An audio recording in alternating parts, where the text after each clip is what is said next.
শেষ পর্যন্ত অতিকায় দিয়েছে প্রাণ বিসর্জন। কথাটা রাবণ শোনার মতো চিৎকার করে বলছে,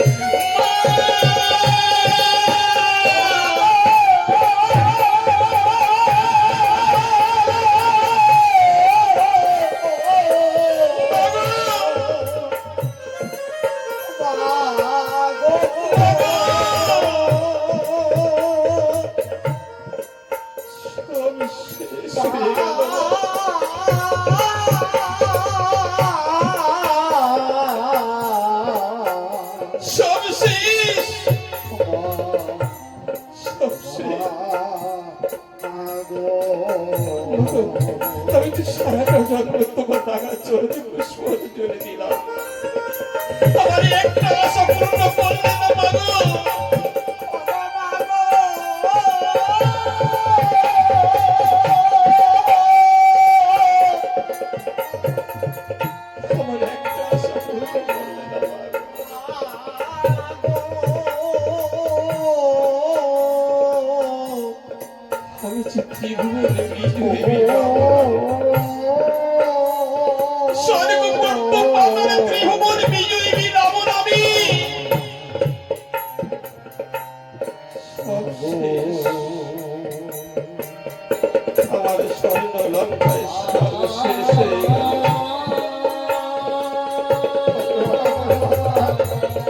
একদিন আমার কতটুকু ছিল,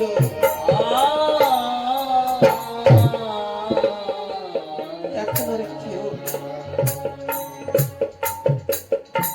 সব শেষ হয়ে গেল। রাবণ মনে মনে চিন্তা করছে, যতদিন আমার গায়ে ক্ষমতা বল ছিল ততদিন লঙ্কায় আমার সব ঠিক ছিল, এখন আমার গায়ে ক্ষমতা শেষ, সব শেষ। সবাই আমাকে ছেড়ে সবাই চলে গেছে, সবাই চলে গেছে, সবাই আমাকে ছেড়ে চলে গেছে। আমার স্বর্ণ লঙ্কা এখন শ্মশান, আমার স্বর্ণ লঙ্কা এখন শ্মশান। আমার বংশে বাতি দিবার মতো, আমার বংশে বাতি দিবার মতো আর কেউ নেই।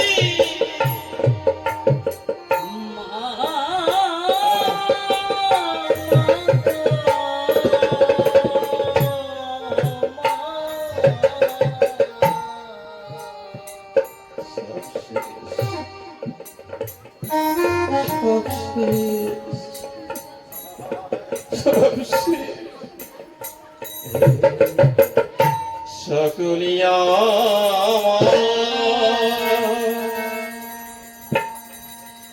শেষ হয়ে গেল,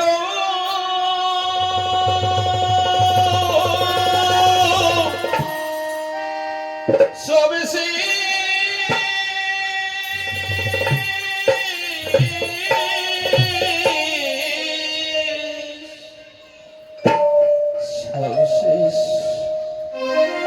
সব শেষ, সব শেষ,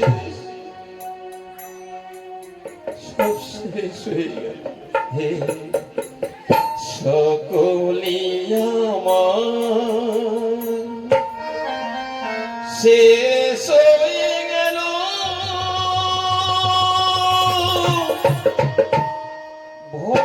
ভবলীলা হলো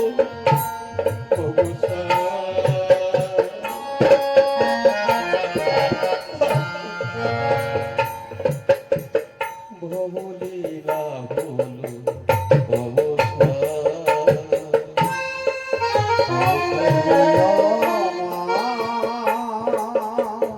আমার সব শেষ, সূর্য যেমন ডুবে,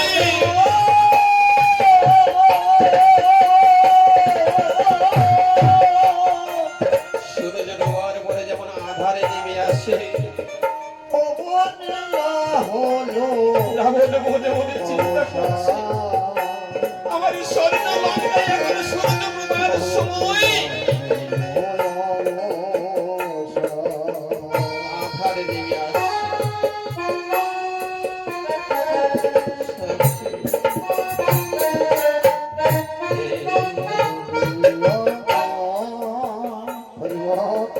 সূর্য ডুবিবি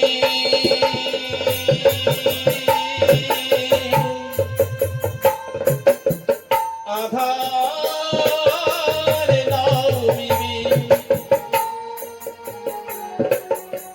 ভবলীলা হলো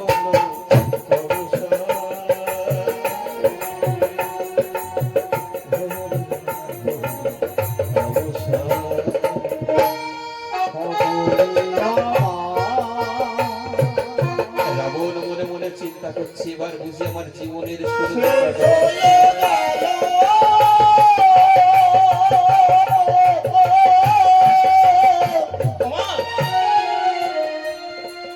আমাদের প্রত্যেকের জীবনের সূর্যটা একদিন না একদিন ডুবে যাবে। এটাকে বলা হয়েছে মর্তধাম।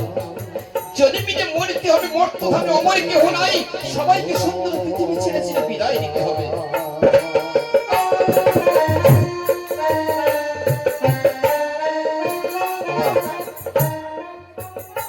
এই যে এত সুন্দর মানব দেহ পেয়েছি, একমাত্র ভগবানের ইশারা, ভগবানের দানই দেহটা।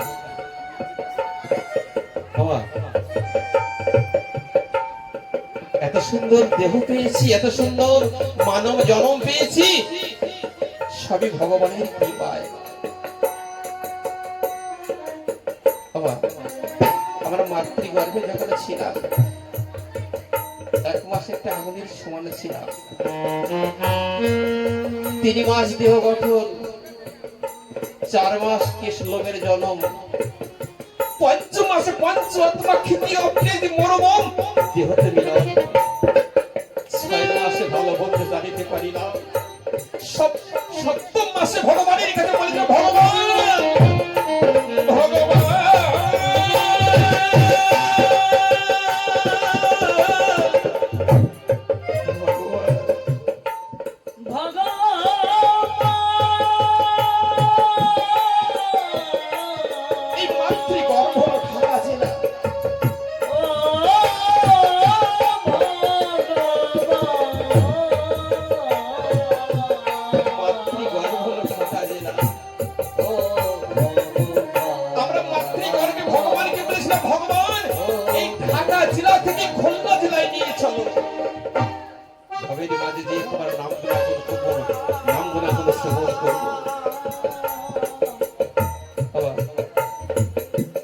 ভগবান আছে বিশ্বাস হয়,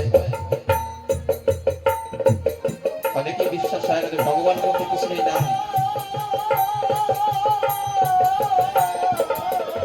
এইভাবে 10 মাস 10 দিন পূর্ণ হলো। এই মাতৃগর্ভ হলো ঢাকা জেলা, ঢাকা জেলা থেকে খুলনা জেলায় আসলাম। ভবের মাঝে এসে আমার আমি তো গর্বে অহংকারে আমরা ভগবানের কথা ভুলে গেছি। আমরা ভগবানের কথা ভুলে গেছি, ভগবানকে ভুলে যাই কেন? ও বাবা, এই যে এত সুন্দর মানব জন্ম পেয়েছি, আজকে এখানে 3 ঘন্টার দিন অযোধ্যা ভবন রাম কথা আলোচনা হচ্ছে, মানে অযোধ্যা ভবন। তবে এখানে থেকে যদি অযোধ্যার চিন্তা ভাবনা করা হয়, তাহলে অযোধ্যায় তার বসবাস হয়। তাদের এত সুন্দর 84 লক্ষ যদি মানব জন্ম পেয়ে আমরা ভগবানের কৃপায় মরতে এসেছি। বাবা চিন্তা করে বলুন তো বাবা, এই এত সুন্দর দুটো পর, দুটো হাত পেয়েছি তো আমার তো এই দুটো তো আমার তো, এই দুটো চরণ, দুটো পা পেয়েছি, এও তো আমার। কি বাবা আমার তো। তাহলে 16 32টা দাঁত আছে যৌবন বয়সে, এও তো আমার। এই কর্ম এখন শুনতে পাচ্ছি, এও তো আমার তো। এই নয়ন দেখতে পাচ্ছি, এও আমার। এখন মাথার চুল কালো আছে, এটাও কিন্তু আমার। একদিন এমন দিন আসবে, এরা সবাই তোমার দেহ ছেড়ে আস্তে আস্তে সবাই এমন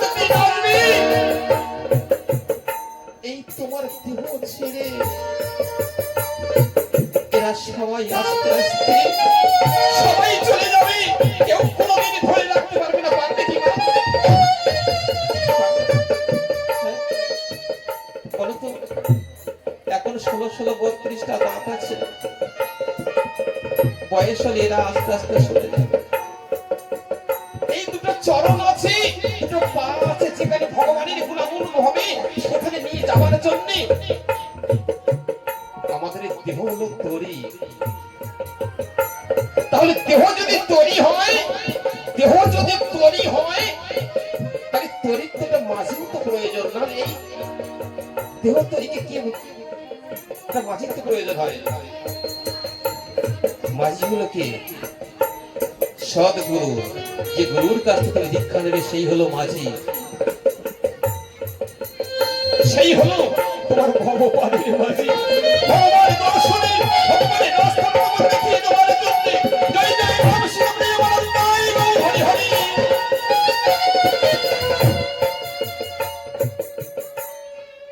বলো তো, গুরু গুরু ছাড়া গোবিন্দ ভজন হয় না? হয়েছে? হ্যাঁ, গুরু ছাড়া গোবিন্দ ভজন হয় না।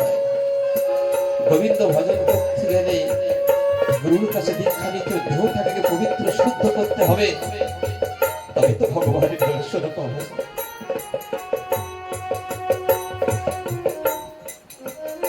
রাবণ মনে মনে চিন্তা করছে, আমার সব শেষ হয়ে গেল। এদিকে এদিকে রামচন্দ্র ধনুকে দিচ্ছে ঘুরে ঘুরে টপটা। এখন আমি কাকে যুদ্ধ করতে পাঠাই?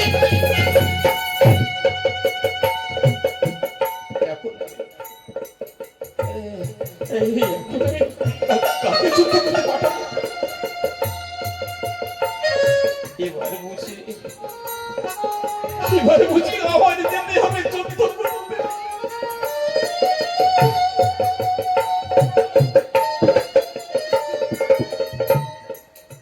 এবারে বুঝি আমার যেতে হবে যুদ্ধ করতে। এবারে বুঝি আমার জীবনের সূর্যদণ্ড বলার সময় হয়েছে। এবারে বুঝি আমার যেতে হবে যুদ্ধ করতে। এই যে বাবা আমার ইহলোক ছেড়ে পরলোক গমন করেছে, জীবনের সূর্য ডুবে গেছে, আধারে নেমে এসেছে।